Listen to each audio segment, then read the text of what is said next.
Also in your effects section, there are some interesting parameters within the compressor, the delay. Can we talk about some of those?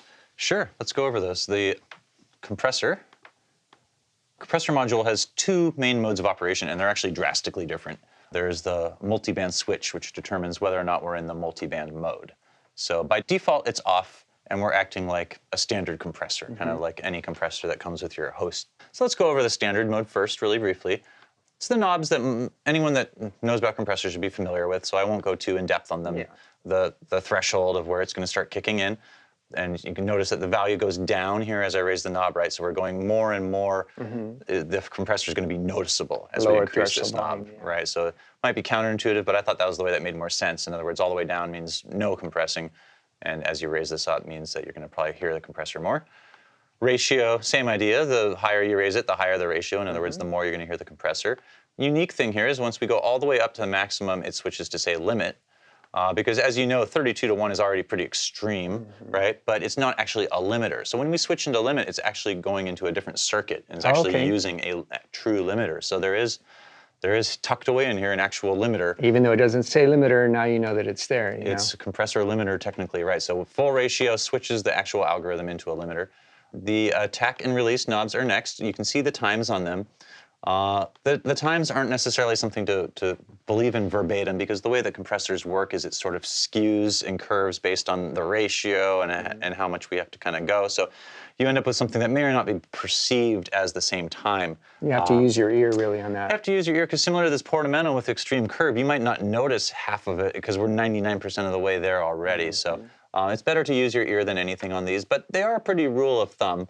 And you can also use your eyes with this meter of gain reduction to help sort of gauge what's happening with the gain reduction. Obviously, how fast does it appear once my note starts would be the attack. You can see it slower to swell in there versus that. Release, yeah. And then there's also the release, which is, of course, how long does it take for it to disappear. So a slow release, we'll notice even after my note's gone, we're going to see that meter kicking away like that. So works like you might expect. And then we have a makeup gain. And so this is a good place if you ever want extreme amounts of gain. You can also use this compressor just for that functionality to really push hard into the distortion or something like that. You could put this before the distortion and get your distortion just absolutely screaming if you wanted to. It gets a naughty amount of gain there, 30 dB. And then we have the gain reduction meter, of course, and the multiband switch. So the multiband switch really alters kind of the entire scheme of what's going on here, switching into a similar circuit for half of it, but then the other half of it is this upward compression. So what we're getting here is anything that's over the threshold is compressing just like we were before. But now anything that's below the threshold is going to be getting pushed louder by an extreme amount, up to about 36 dB of gain boosted. I've heard this sound, this quality in a lot of productions over the last 2 to 3 years. I hear it used a lot on reverbs to really bring out the reverbs in a way that they weren't really intended to. So. Right, so we could have the reverb before this compressor, for instance, and what we're going to do is end up hearing, especially on the high end, a lot of things. Because this is a multi-band compressor, this means that the low frequencies, this mid-range of frequencies, and the high frequencies are all independently being treated. So an example would be that you might have this bass note playing, and it might be, have some high end to it, but we're hitting the notes, so there's this loud bass. And so now the compressor's kicking in and actually trying to push these low frequencies quieter. Meanwhile, we had this small little mosquito amount of high end, but it's being treated separately, so it's getting pushed way louder. So we have this sort of meeting of the minds, or a tug of war, where all frequencies are getting like steamrolled into being kind of flat. But flat ends up being kind of high-end favoring in a sense, because our ears are normally used to hearing high ends and being a little down. So this ends up with a really bright sound. As you mentioned, the reverb, we'll listen to this with the reverb going into the compressor with the multiband mode. You can hear that's pretty extreme, especially if we turn off the multiband compressor. Exactly. You can hear how different it is. So you really hear it hang around. You really hear that metallic kind of grit being emphasized because the multiband has this upward feature. Yeah, it's cool. I didn't know you had. I mean, could you consider that a form of expansion? Is it Yeah, I mean, people like to call it upward compression Okay, more than got it. expansion, just because the technical expansion would be taking a loud sound and making it louder, whereas the converse is kind of happening. Expanders are getting are more like a gate, where a loud sound is going to be even louder, and then conversely, a quiet sound is going to be even quieter. Right. So it's more like a gate. Whereas here, we're saying a quiet sound Is getting make louder. that louder, and make a loud sound be like a standard compressor. Got So it. it's sort of like an expander that's acting only on quieter areas. Therefore, the term upward compressor makes a little more sense to me. But yeah, it's similar to a compressor, but only on the quiet side of things. Very cool. Yeah. Are there any features in the delay that you want to show us? I know that there was some parameters in terms of the delay times and so forth. So Yeah, the delay is pretty straightforward, I think, for people that know delays. I think the sort of maybe the center section here and the filter are worth mentioning. Starting over on the right, however, we have these 3 modes. So this is going to determine how are our delays working. So this delay module is a stereo delay, so that is 2 separate delay feeds, you could say. In a normal sense, that's a left delay and a right delay. If you want them to really just do the same thing, you can use this link switch.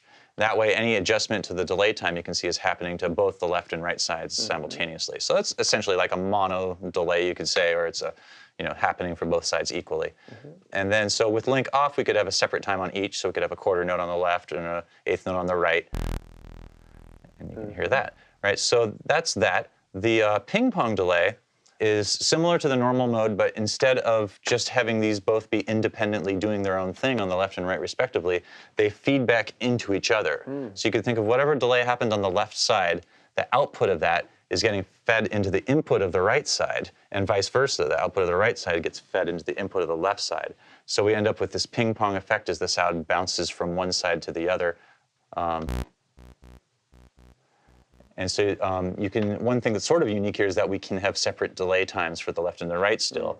So a lot of ping pong delays just give you one single time because they assume you just want this equidistant ping ponging like that, where it just bounces left, right, left, right. But it's kind of neat sometimes to have a separate delay time on one side than the other, and you end up with this sort of like swing feel in a sense where it hits one side, cool. waits, and hits the other.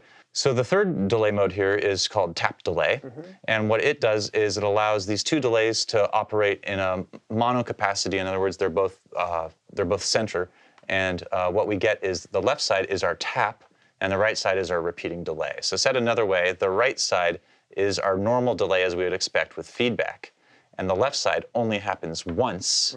And then it goes into the one. So an example would be, let's set like a long time, like a half bar, and that'll be our tap. So we're going to play a note, and then we'll hear nothing for a half bar. Then we're going to hear this time, which we'll set to say 16th, repeat over and over. And that's only happening on the right side at that point, or is it happening? Yeah, I should maybe make those labels change when you're in this mode because they're no longer left and right. Okay, they're got it. actually just, it's using the left and right modules, but putting them both in the center. Got it. You can see the output meters are the same there, right? Yes. So yeah, if you want something that's sort of a stereo delay, use one of those. Tap delay is just sort of a little neat bonus. And then so for all of these modes, we also have this filter, and this filter module sort of gives us to shape a certain frequency range for the feedback of the delay. Yeah, sometimes you want the delays to be smaller in size than the original source, so it's not distracting, and you can do that with a filter there. Right. So we've got that. So back over here to the delay times, we mentioned the link that can set them to be the same. Last thing we didn't touch on, BPM switch here, which allows them to be represented in milliseconds instead of in musical note values. And then there's one final ability here, which is that below these times, we have the secondary boxes. And you can see it says off or offset. So this is a multiplier that scales this value to be a little off the beat in this case, right? So we can make it a little longer or shorter. And this can be nice for having things that are just a little more organic in a sense. We could have a quarter note delay, but we could make it a little early on the left channel, a little right on the right channel, and it'll just sort of gradually feel just a slightly bit out of time.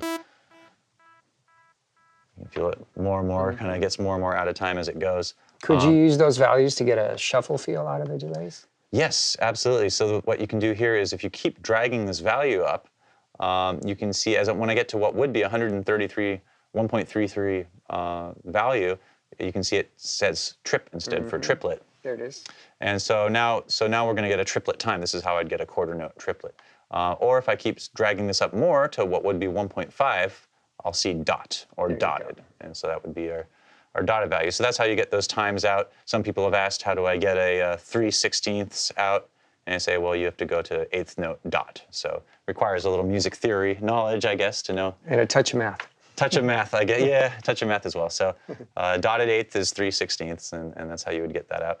The bonus is it can accomplish a lot of sort of off-the-grid stuff with a few number of controls, and makes it pretty easy if you know you want a dotted time or something like that. It makes it pretty easy to scroll through the various dotted times like that. Great. Awesome, Steve. Well, I think you did a great job with those, and I'm a big fan of what you did with the compressor as well. Cool. Thank you.